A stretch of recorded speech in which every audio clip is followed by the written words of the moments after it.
ಯುದ್ಧದಲ್ಲಿ ತಂದು ನಿಂತಹ ಮುಖ್ಯದೆಲ್ಲವನ್ನು ಸದೆ ಬಡಿಯುತ್ತ ಮುಂದಕ್ಕೆ ಬರುವಂತಹ ಕಾಲದಲ್ಲಿ ರಾಕ್ಷಸ ವೀರರ ಪೌರುಷವನ್ನು ಕಂಡು ಹೆದರಿ ಓಡಿ ಹೋಗುತ್ತಿದ್ದಂತಹ ಕಪಿವೀರರು ರಣವನ್ನು ಏರಿಸುತ್ತ ಮತ್ತೆ ತಿರುಗಿ ಬರುವುದನ್ನು ಕಾಣುತ್ತಾ ಇದ್ದೇನೆ. ನೋಡಿದ್ರೆ ಕಪಿಯೋಗನ ಹೆಗಲಲ್ಲಿ ಒಬ್ಬ ಕುಳಿತು ಈ ಕಡೆಗೆ ಧಾವಿಸಿ ಬರುತ್ತಾ ಇದ್ದಾನೆ. ಆತನನ್ನು ಎದುರಿಸುವುದಕ್ಕಾಗಿ ಸಾರಥಿಗೆ ಆಜ್ಞೆಯನ್ನು ಮಾಡಿದ್ದೇನೆ. ರಥವನ್ನು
ಈ ಉದ್ಧಾರವನ್ನು ತೆಗೆಯುವಲ್ಲಿ ಕಾರಣ ಉಂಟು. ನಿಮ್ಮ ಪಾಳೆಯದಲ್ಲಿದ್ದಂತಹ ಕಪಿಸೇನೆ ಅಧಿಕಾರನಾದಂತಹ ನನ್ನ ಸಲಾಮಣಿಗಳೇ ಅಂಗೋಪಾಂಗಗಳು ಛೇದಿಸಲ್ಪಟ್ಟು ಬದುಕಿ ಉಳಿದರೆ ಸಾಕೆನ್ನುವ ಕ್ಷೇತ್ರವನ್ನು ತೊರೆದು ರಣಕ್ಕೆ ಬೆನ್ನು ಹಾಕಿ ಓಡುವಂತಹ ಕಾಲದಲ್ಲಿ ನಿನ್ನನ್ನು ಕಂಡಾಗ ತಿರುಗಿ ಪ್ರವೇಶವನ್ನು ಕಾಣುವಲ್ಲಿ ಅವರ ಮನಸ್ಸಿನಲ್ಲಿ ಧೈರ್ಯ ಪಡೆಯಿತು ಅಂತ ಹೇಳಿದರೆ ನೀನು ಅವರ ಬಲುಬಟನೆ ಹೌದು ಎನ್ನುವಂತಹ ವಿಶ್ವಾಸ ಅವರಲ್ಲಿ ಇದೆ ಎನ್ನುವುದು ಸತ್ಯ. ಅದು ಒಂದು ವೇಳೆ ಹೌದು ಎನ್ನುವುದಕ್ಕೆ ಸಾಕ್ಷಿ ಪ್ರಾಣಭಯದಿಂದ ಓಡಿದಂತಹ ವೀರರೆಲ್ಲರೂ ಪುನರಪಿ ಬಂದು ರಾಕ್ಷಸ ಸೇನೆಯ ಮೇಲೆ ಮುಗಿದಿರುವುದೇ ಸಾಕು ನಿನಗೆ. ಇದಿಷ್ಟನ್ನು ಕಂಡು ನಿನ್ನನ್ನು ನಾನು ಬಳ್ಳಿಯೇ ಬಲುಬಟ ಎಂಬ ಹಾಗೆ ಇನ್ನು ನಿನ್ನನ್ನು ನಾನು ಸೂಕ್ಷ್ಮವಾಗಿ ಅನುಭವಿಸಿದೆ ಅಂತಾದ್ರೆ ಮಾನವ ರೂಪದಲ್ಲಿರುವಂತಹ ನೀನು ನಿಮ್ಮ ಮಾನವದಲ್ಲಿರುವಂತಹ ಮಾನವರು ಎಷ್ಟು ವಿವೇಕಪೂರ್ಣವಾಗಿ ನಾನು ಆಲೋಚಿಸಿದೆ ಅಂತ ಹೇಳಿದ್ರೆ ನಮ್ಮ ಪಾಳಯದಿಂದ ಲಂಕಾ ಸಾಮ್ರಾಜ್ಯದಿಂದ ಹೋಗಿರುವಂತಹ ವಿಭೀಷಣ ನನ್ನ ಚಿಕ್ಕಪ್ಪ, ಇನ್ನೂ ಆತನ ಜೊತೆಯಲ್ಲಿ ಸೇರಿಕೊಂಡಿರುವಂತಹ 4 ಅಮಾತ್ಯರು ನನಗವರ ಅಪರಿಚಿತರೇನಲ್ಲ, ಅವರಲ್ಲ. ಹಾಗಿದ್ದರೆ ಉಳಿದವರು ನಿಮ್ಮಲ್ಲಿ ಇರುವರು. ಒಬ್ಬ ಶ್ರೀರಾಮಚಂದ್ರಮ, ಮತ್ತೊಬ್ಬ ಸೋದರನಾದಂತಹ ಅನುಸರಿಸಿ ಬಂದಂತಹ ಅನುಜ ಲಕ್ಷ್ಮಣ. ಲೋಕ ಮುಖದಲ್ಲಿ ಕರ್ಮ ಪ್ರಪಂಚದಲ್ಲಿ ಮರ್ಯಾದೆಯ ಸೀಮೆ ಏನುಂಟು ಅದನ್ನ ಏನು ರೀತಿಯಲ್ಲಿ ಪರಿಪಾಲಿಸಿಕೊಂಡು ಹೋಗಬೇಕು ಅಂತಹ ಒಂದು ರೂಪು ರೇಷೆಯನ್ನು ಲೋಕಕ್ಕೆ ತೋರಿಸಿಕೊಡುವಂತಹ ಮರ್ಯಾದಾ ಪುರುಷೋತ್ತಮರಿ ಶ್ರೀರಾಮಚಂದ್ರನೋ ಇಲ್ಲ. ರಾಮಚಂದ್ರನನ್ನು ತೋರಿಕೊಟ್ಟಂತಹ ಯಾವ ಚೌಕಟ್ಟು ಉಂಟು ಅದರಲ್ಲಿ ಎಳ್ಳಿಗಿತ್ತು ಕೊರತೆ ಬಾರದ ರೀತಿಯಲ್ಲಿ ಅದನ್ನು ರಕ್ಷಿಸುವಲ್ಲಿ ರಾಮನ ಸಹನುವರ್ತಿಯಾಗಿ ಪರಿಪಾಲಿಸುತ್ತ ರಕ್ಷಕನಾಗಿ ರಾಮನ ಚಿಂತನೆಯ ಲಕ್ಷಣಗಳೇನುಂಟು ಅಲ್ಲಿ ಯಾವ ಕೊರತೆಯೂ ಬಾರದ ಹಾಗೆ ನಡೆದುಕೊಂಡು ಬರುತ್ತಿರುವಂತಹ ಲಕ್ಷ್ಮಣನೋ ನೀನು ನನ್ನ ಮನದಲ್ಲಿ ಇಂತಹ ಒಂದು ಗೊಂದಲ ಮೂಡುವುದಕ್ಕೆ ಕಾರಣ ಉಂಟು. ಸಮರೋಗದಲ್ಲಿ ನಾನು ಬಂದಿದ್ದೇನೆ. ನಾನು ಇಂದಿನ ರಣ ಪ್ರವೇಶವನ್ನು ಮಾಡಿರುವುದು ಸಮರವನ್ನು ಜಯಿಸಿಯೇ ಹೋಗಬೇಕು ಎನ್ನುವಂತಹ ದೃಢ ಸಂಕಲ್ಪದಿಂದ ಬಂದಿರುವಂತಹ ನಿನ್ನಲ್ಲಿ ಸ್ಪಷ್ಟವಾಗಿ ನಾನು ಆಡುತ್ತೇನೆ. ಜಯ ಎನ್ನುವುದು ನಿಶ್ಚಿತವಾಗಿರುವುದು ಅಥವಾ ವಿಜಯ ಎನ್ನುವುದು ನಿಶ್ಚಯಗೊಳ್ಳುವುದು ಯಾವಾಗ ಅಂತ ಕೇಳಿದ್ರೆ ನಾವು ಮನಸ್ಸಲ್ಲಿ ಯಾವುದನ್ನು ಬಯಸಿ ಬಂದಿದ್ದೇವೆ ಅದನ್ನು ಸಾಧನೆ ಮಾಡಿದ ಕಾಲಕ್ಕೆ ನಾವು ಜಯವನ್ನು ಹೊಂದಿದ್ದೇವೆ ಎನ್ನುವುದೇ ನಿಶ್ಚಿತ. ಬಂದಿರುವಂತಹ ನಿನ್ನಲ್ಲಿ ಈ ರೀತಿಯಾಗಿ ನಾನು ಕೇಳುವುದಕ್ಕೆ ಕಾರಣವೂ ಉಂಟು. ನಿನ್ನನ್ನು ಗೆದ್ದಿರುವಲ್ಲಿ ನಾನು ಬಯಸಿ ಬಂದಿರುವಂತಹ ಜಯವನ್ನು ನಾನು ಪಡೆದುಕೊಳ್ಳುವುದಕ್ಕೆ ಅಥವಾ ನಾನು ಸಮರ್ಪಿಸುವುದಕ್ಕೂ ಒಪ್ಪಿಸಿಕೊಳ್ಳುವುದಕ್ಕೂ ಬಯಸಿ ಬಂದಿರುವಂತಹ ನನ್ನ ಕರ್ಮವನ್ನು ನಾನು ಗೈಯುವಲ್ಲಿ ಬಂದಿರುವವನು ನೀನು ಯಾರು ಎನ್ನುವುದನ್ನು ತಿಳಿಯುವಂತಹ ಕುತೂಹಲ ನನಗಿದೆ. ರಣನೀತಿಯಂತೆ ವಿಹಿತವಾಗಿ ನಿನ್ನಲ್ಲಿ ಕೇಳ್ತಾ ಇದ್ದೇನೆ. ಬಂದವನು ನೀನು ರಾಮನೋ ಲಕ್ಷ್ಮಣನು? ನನ್ನ ಬಗ್ಗೆ ಸಂದೇಹ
ಅಂತರಂಗದಲ್ಲಿ ಬೆಳೆಸಿದಂತ ಬಯಕೆ ಅದಕ್ಕೆ ಜಯವನ್ನ ತಂದಬೇಕು ಎನ್ನುವಂತಾಗಿ ಬಂದವನಲ್ವೇ ನೀನು. ಈ ಸಂದರ್ಭದಲ್ಲಿ ರಾಮನ ಅಂತರ್ಯದಲ್ಲಿಯೇ ನಡೆದಿದೆ ಲಕ್ಷ್ಮಣನ ಸ್ವಭಾವೇನು ಎಂಬುದನ್ನು ನೀನು ನಿನ್ನಷ್ಟಕ್ಕೆ ಅರಿತುಕೊಂಡಿದ್ದಿ. ಆದರೂ ಯುದ್ಧ ಸಂದರ್ಭವಾದಂತಹ ಈ ಸಂದರ್ಭದಲ್ಲಿ ಬಂದಂತ ನಾನು ಯಾರಿರಬಹುದು ಎಂಬುದಾಗಿ ನಿನ್ನ ಸಂಶಯ. ಆದ್ದರಿಂದಲೇ ನಿನ್ನ ಪ್ರಶ್ನೆ ಅಲ್ಲವೇ ರಾಮನೋ ಅಲ್ಲ ಲಕ್ಷ್ಮಣನು ಅಲ್ಲಯ್ಯ, ನಿನ್ನಲ್ಲೇ ನಾನು ಕೇಳ್ತಾ ಇದ್ದೇನೆ. ಏನಂತೆ? ಯುದ್ಧಕ್ಕಾಗಿ ಬಂದವ ಜಯವನ್ನ ಸಂಪಾದಿಸಬೇಕು ಎಂಬುದಾಗಿ ಬಂದಂತ ನಿನಗೆ ರಾಮನಾದರೇನು ಅಲ್ಲ ಲಕ್ಷ್ಮಣನಾದರೇನು ಬಂದವ ಯುದ್ಧಕ್ಕಲ್ವೇ? ಯುದ್ಧ ನೀನು ಯಾರಾದರೇನು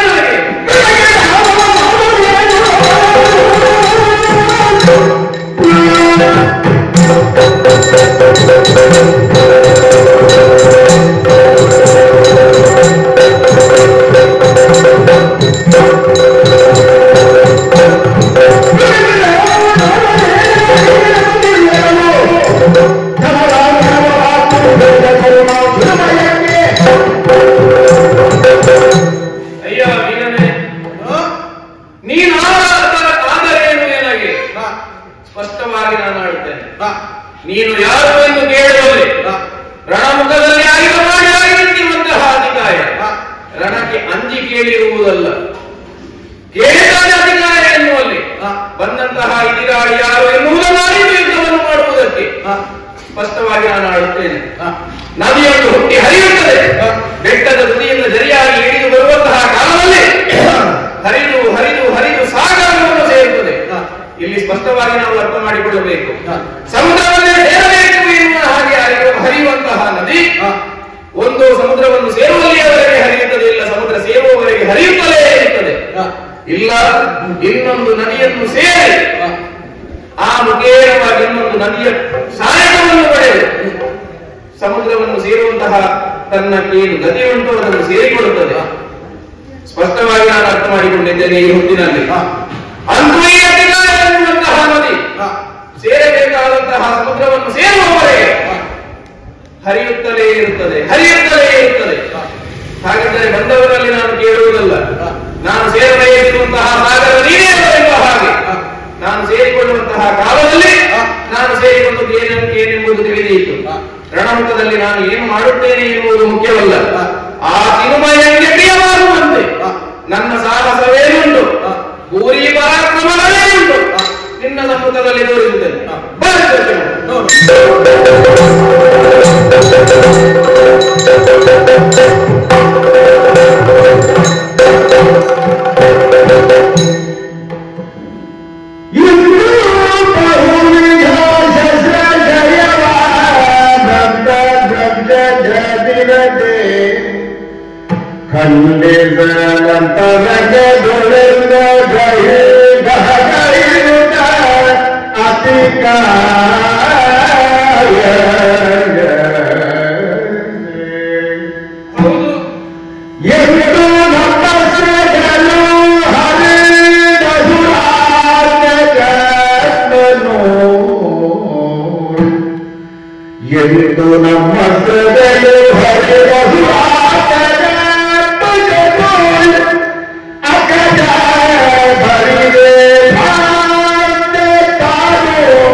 ಕೆಲವೊಂದು ಖಂಡಿಸಲ್ಪಟ್ಟವು, ಕೆಲವೊಂದು ಆತನ ಶರೀರವನ್ನೇ ಘಾತಿಸಲ್ಪಟ್ಟಿದೆ.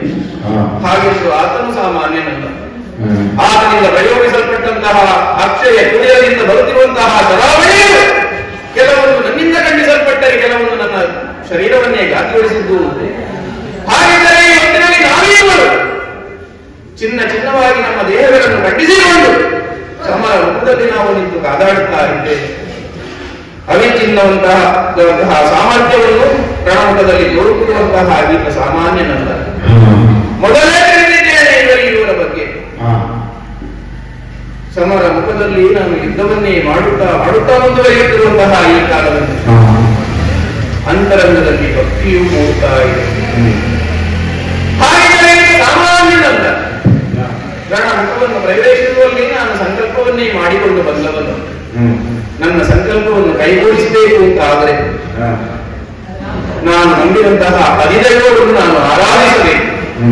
ವಿರೋಧಿಸಬೇಕಾದಂತಹ ನನ್ನ ಮುಖದಲ್ಲಿ ವಿರೋಧ ಮಾಧ್ಯಮದಲ್ಲೇ ನನ್ನ ಆರಾಧ್ಯವಾದಂತಹ ಆರಾಧನೆಯನ್ನು ನಾನು ಮಾಡಬೇಕಾಗಿದೆ. ಹಾಗಾಗಿ ಆ ಕಡೆಗೆ ನನ್ನ ಮನಸ್ಸನ್ನು ಒಯ್ಯುವಾಗ ನನ್ನ ಮನಸ್ಸಿನಲ್ಲಿ ಮೂಡಿದಂತಹ ಈತನು ಯಾರು? ಜಗದ ಅಧಿದೈವನು.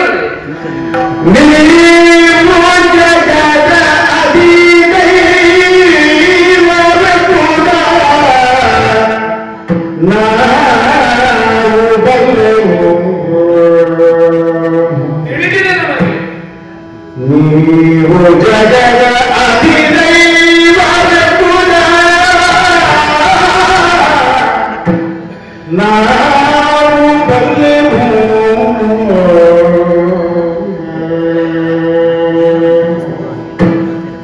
ನಮ್ಮ ಕುಲದ ಸ್ವಭಾವವನ್ನು ನಾವು ಬಿಟ್ಟರು ಬಹುದೇ. ನಮ್ಮ ಕುಲದ ಸ್ವಭಾವವನ್ನು ನಾವು ಬಿಟ್ಟರು ಬಹುದೇ. ನಾವು ಬಿಡಲು ಬಹುದೇ ಪೂರ್ವ ಪದ್ಧತಿಯ ನಾವು ಮಾಡುವ ಸಮರ ಮುಖ ಸಂಭಾವಿತ. ನಾವು ಮಾಡುವ ಸಮರ ಮುಖ ಸಂಭಾವಿತ ಸರಳ ಭಕ್ತಿಯ ನೀವು ಕೈಗೊಳ್ಳಬೇಕು. ಸರಳ ಭಕ್ತಿಯ ನೀವು ಕೈಗೊಳ್ಳಬೇಕೆನ್ನುತ್ತ ಅಧಿಕಾರ ಪರಮ ಭಕ್ತಿಯಲ್ಲಿ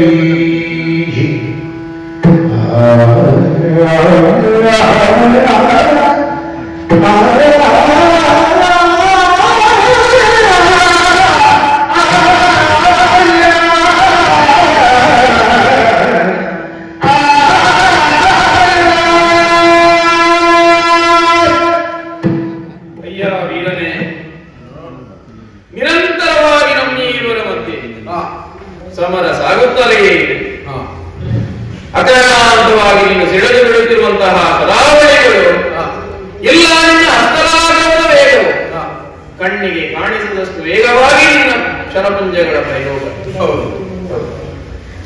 ನಿನ್ನದ್ದಾದಂತಹ ವಿರೋಧಾತ್ಮಕ ಪ್ರದರ್ಶನವನ್ನು ಖಂಡಿಸಿ ಪರಿಗಣಿಸಿ ಹೋರಾಡುವಲ್ಲಿ ನಾನು ಸಮರ್ಥನಾಗಿ ನಿನ್ನೆದುರಿಗೆ ನಿಂತವರು.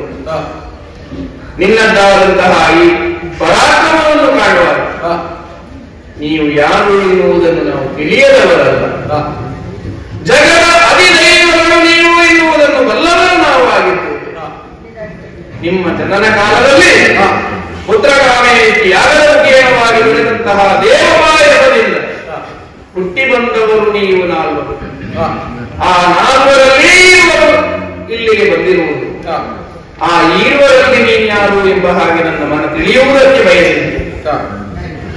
ಹಾಗಿದ್ರೆ ದೇವನಿರ್ಮಿತವಾದಂತಹ ವರಪ್ರದವಾದಂತಹ ಪಾಯದಿಂದ ಹುಟ್ಟಿದ ನೀವೀರುವರು ಸಮಾನರು.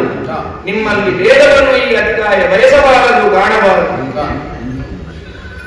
ನೀನು ರಾಮನೇ ಆಗಿದ್ದರು, ನೀನು ಲಕ್ಷ್ಮಣನೇ ಆಗಿದ್ದರು. ಸಂಘಟಿಸುತ್ತಿರುವಂತಹ ಈ ಸಮರದಲ್ಲಿ ನಿನ್ನನ್ನು ವಿರೋಧಿಸಿ ರಣನೀತಿಯಂತೆ ಕಾಪಾಡುತ್ತಿರುವಂತಹ ಈ ಅಧಿಕಾಯವಾಗಿ ನಿನ್ನ ಎದುರು ನಿಂತಿದ್ದೇನೆ.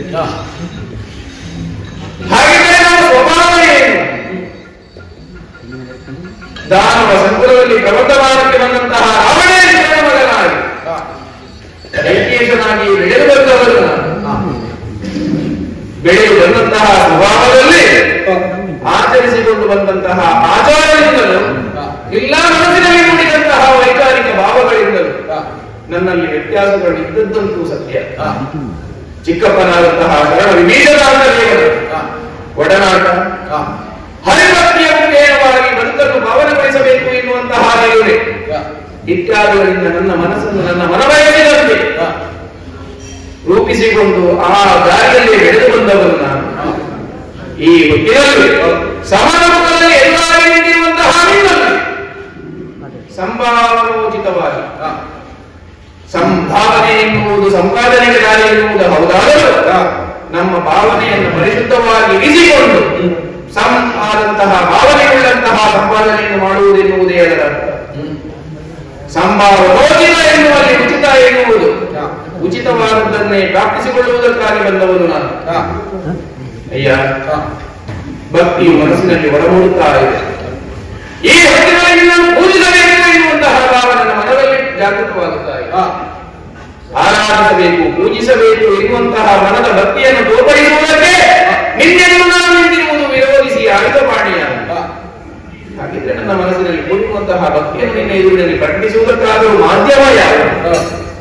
ಸರಳವಾದಂತಹ ರೀತಿಯಲ್ಲಿ ನಿನ್ನನ್ನು ಆರಾಧಿಸಿ, ನಿನ್ನನ್ನು ಅರ್ಚಿಸಿ, ನಿನ್ನನ್ನು ಉಪಚರಿಸಿ, ನಿನ್ನಲ್ಲಿ ಪ್ರಾರ್ಥಿಸಿ, ನಂತರ ನಾನು ಬಯಸಿದ್ದೇನೋ ಅದನ್ನು ನೀನು ಒದಗಿಸುವಲ್ಲಿ ಪ್ರಸಾದನಾಗಿ ನನ್ನ ಕಣ್ಣಿಗೆ ಕಾಣಿಸಿಕೊಳ್ಳಬೇಕು ಎನ್ನುವಂತಹ ತುಮುಲ ನನ್ನ ಮನಸ್ಸಿನಲ್ಲಿ ಮೂಡುತ್ತಾ ಉಂಟು. ಹಾಗಾಗಿ ನಿನ್ನನ್ನು ಹೇಳ್ತಾ ಇದ್ದೇನೆ, ಸಮಾಜದಲ್ಲಿ ನಡೆಯಲಾಗಿದ್ದಂತಹ ನನ್ನ ಮನಸ್ಸು ಬಯಸಿದಂತೆ ಸರಳ ಭಕ್ತಿಯಿಂದ ಸರಳದಿಂದಲೇ ಅರ್ಪಿಸುವಲ್ಲಿ ಅವಕಾಶವನ್ನು ನನಗೆ ಕೊಡುವೆಯ. ಖಂಡಿತವಾಗಿಯೂ ನಿನ್ನ ಮನದ ಇಂಗಿತ ಏನಿದೆಯೋ ಅದನ್ನು ನೆರವೇರಿಸುವುದು ನನ್ನ ಈ ಸಂದರ್ಭದಲ್ಲಿ ಕರ್ತವ್ಯವೂ. ಆದ್ದರಿಂದ ಷೋಡಶ ಉಪಚಾರ ಪ್ರಧಾನವಾದಂತಹ ರೀತಿಯಲ್ಲಿ ಇದು ನನ್ನ ಸರಳುಗಳಿಂದಲೇ ನಾನು ಅರ್ಪಿಸುವುದಕ್ಕೆ ಮುಂದಾಗಿದ್ದೇನೆ. ಇದು ಆಹಾರ ವಲಯ.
ಇದು ಒಂದು ಸರಳನ್ನ ಎಸೆದಿದ್ದೇನೆ. ಇದೇ ನಿನ್ನನ್ನು ಆವಾಹನೆ ಮಾಡುವಂತಹ ವಿಧಾನ. ಇದು ಎರಡನೇ ಸರಳಿನಿಂದ ನಿನಗೆ ಆಸನ. ಇದು ಮೂರನೇ ಸರಳಿನಿಂದ ಅರ್ಘ್ಯ, ಪಾದ್ಯ, ನೈವೇದ್ಯ, ಪ್ರದಕ್ಷಿಣ, ಪ್ರಾರ್ಥನಾ, ಹೀಗೆ ಉಪಚಾರಗಳನ್ನು ನಿನ್ನ ಬಗ್ಗೆ ಮಾಡುತ್ತಾ ನನ್ನ ಮನಸ್ಸಿನ ಮನೋಭಕ್ತಿ ಏನುಂಟು ಅದನ್ನು ನಿವೇದನೆಯನ್ನು ಮಾಡಿಕೊಳ್ಳುತ್ತಾ ಇದೆ. ರಣಾತ್ಮದೊಳಗೆ ಬಂದಂತಹ ನಾನು ರಣರಂಗದಲ್ಲಿ ನನ್ನ ದೈವವೇನುಂಟು, ನನ್ನ ಸಂಕಲ್ಪವೇನುಂಟು ಅದನ್ನು ಮನಸ್ಸಿನಲ್ಲೇ ಪ್ರತಿಷ್ಠಾಪಿಸಿ ನನ್ನ ಮನೋಸಂಕಲ್ಪವೇನುಂಟು ಅದನ್ನು ಪಡೆಯುವಲ್ಲಿ ಆ ಗಮ್ಯವನ್ನು ಸೇರುವಲ್ಲಿ ದೃಢ ಭಕ್ತಿಯಿಂದ ನಿನ್ನಲ್ಲಿ ನಾನು ಪ್ರಾರ್ಥಿಸ್ತಾ ಇದ್ದೇನೆ. ನನಗೆ ದೇವರನ್ನು ಪ್ರಾರ್ಥಿಸಿಕೊಂಡಾಗ ದೇವರಾಗಿ ನೀನು ಒಲಿದು ಬರಬೇಕು. ನನ್ನ ಸೇವೆಯನ್ನು ಭಕ್ತಿಯಿಂದ ನೀನು ಕೈಗೊಳ್ಳಬೇಕು. ಋಣಮುಖವಾಗುವುದರಿಂದ ಪತ್ರ, ಫಲ, ಪುಷ್ಪ ಅಥವಾ ಅರ್ಘ್ಯ, ಪಾದ್ಯ, ನೈವೇದ್ಯ ಯಥಾ ರೂಪದಲ್ಲಿ ನಿನಗೆ ಒದಗಿಸಿಕೊಡುವಲ್ಲಿ ನಿನ್ನನ್ನು ಪೂಜಿಸುವಲ್ಲಿ ಅವಕಾಶ ಇಲ್ಲದೆ ಹೋದರೂ ನನ್ನಿಂದ ಸಾಧ್ಯವಾದಂತಹ ರೀತಿಯಲ್ಲಿ ನನ್ನ ಮನಸ್ಸಿನ ಭಕ್ತಿ ಒಪ್ಪುವಂತಹ ವಿಧಾನದಲ್ಲಿ ನಿನ್ನನ್ನು ಪೂಜಿಸಿದ್ದೇನೆ. ಅನುಗ್ರಹಿಸಬೇಕು ದೇವರೇ, ಅನುಗ್ರಹಿಸಬೇಕು.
ನಿನ್ನನ್ನು ಯುದ್ಧಕ್ಕೆ ತಿರುಗಿಸುವುದಕ್ಕೆ ಮುನ್ನ ವಿಭೀಷಣನಿಂದ ನಿನ್ನ ಬಗ್ಗೆ ಕೇಳಿ ತಿಳಿದವರು ನಾವು.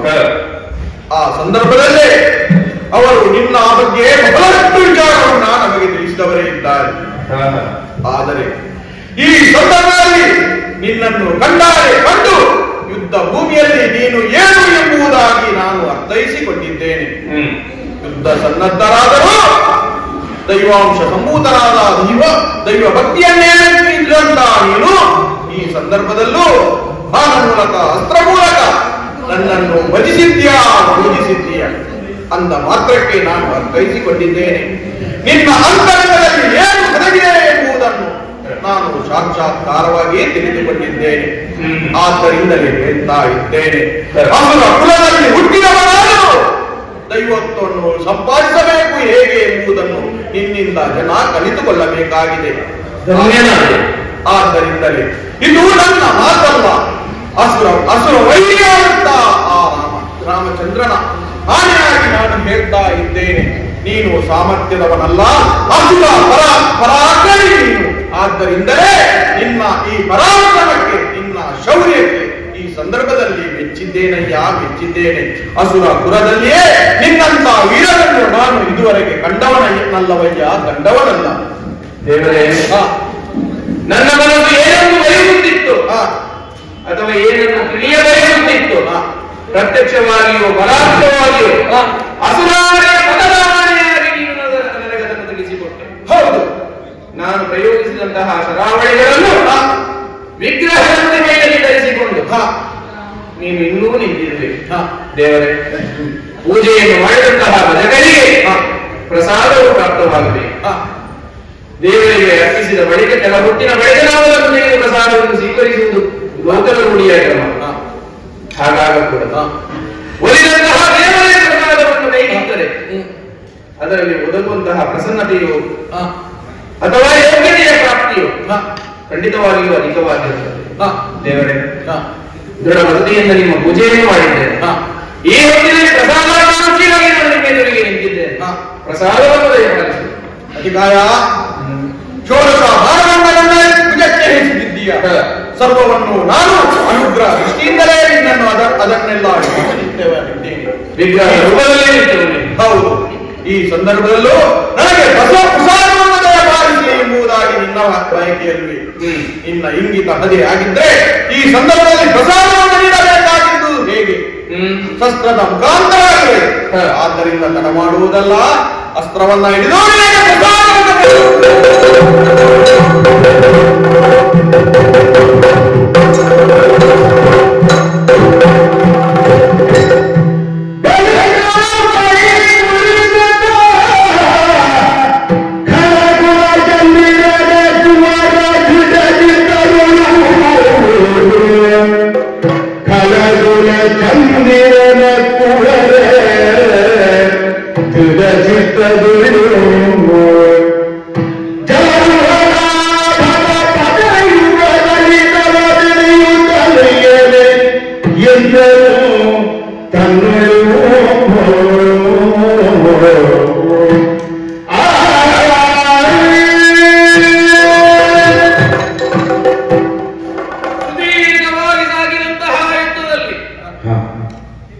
ಬಲು ಹೊತ್ತು ನಾನು ಕಾಡಾಕಾಡಿಯಾಗಿ ರಣಮುಖದಲ್ಲಿ ನಾನು ದಿಟ್ಟ ಧೀರೋದ್ಧಾತ್ತವಾದಂತಹ ಪ್ರದರ್ಶನವನ್ನೇ ತೋರಿದವರು.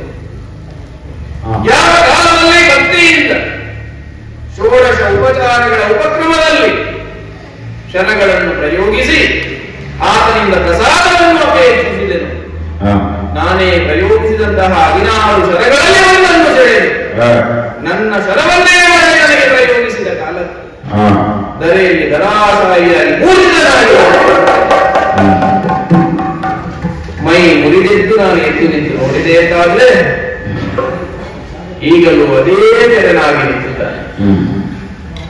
ಸಂಹರಿಸುವುದಕ್ಕೆ ಬಂದವನಾಗಿದ್ದರೆ ಈ ಹೊತ್ತಿನಲ್ಲಿ ನನ್ನನ್ನು ಸಂಹರಿಸುವುದಕ್ಕೆ ಹೆಚ್ಚು ಗೊತ್ತೇನು ಬೇಕಾಗಿದೆ.